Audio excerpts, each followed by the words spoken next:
জাহান্নামের অবস্থা এত ভয়ঙ্কর হবে, জাহান্নামের ভেতরে লক্ষ লক্ষ কোটি কোটি কাফির মুশরিককে দেওয়ার পরেও জাহান্নাম বলবে হাল মিন মাজিদ, আরো আছে নাকি, আরো দাও।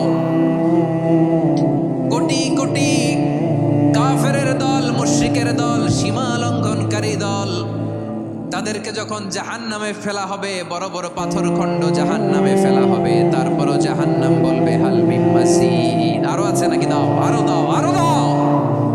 আমার ক্ষুধা নিবারণ হয় নাই। জাহান্নামে তো উত্তপ্ত হবে, জ্বলন্ত হবে, ভয়ঙ্কর হবে। জাহান্নামের এক অংশ আরেক অংশকে খেয়ে ফেলবে। আল্লাহু আকবার।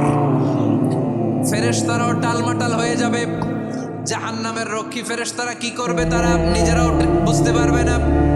কোটি কোটি মুশরিক কাফেরদেরকে জাহান্নামে নিক্ষেপ করার পরেও জাহান্নাম ঠান্ডা হবে না, শান্ত হবে না, বলবে হাল মিন মাজিদ, আরো আছে নাকি, আরো দাও।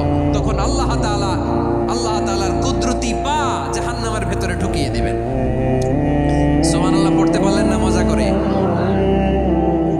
কোনো কিছুতেই যখন জাহান্নামকে শান্ত করা যায় না, আল্লাহ তাআলা তার কুদরতি পা জাহান্নামে ঢুকিয়ে দিবেন। দেওয়ার সাথে সাথে জাহান্নাম থেকে আওয়াজ আসবে, কাদ কাদ বিইজ্জাতিকা ওয়া বিকদরিক, আল্লাহ বিইজ্জাতিকা ওয়া বিকারামিক, আল্লাহ আপনার ইজ্জতের কসম, যথেষ্ট হয়েছে, এনাফ এনাফ, আর লাগবে না। সুবহানাল্লাহ বলেন।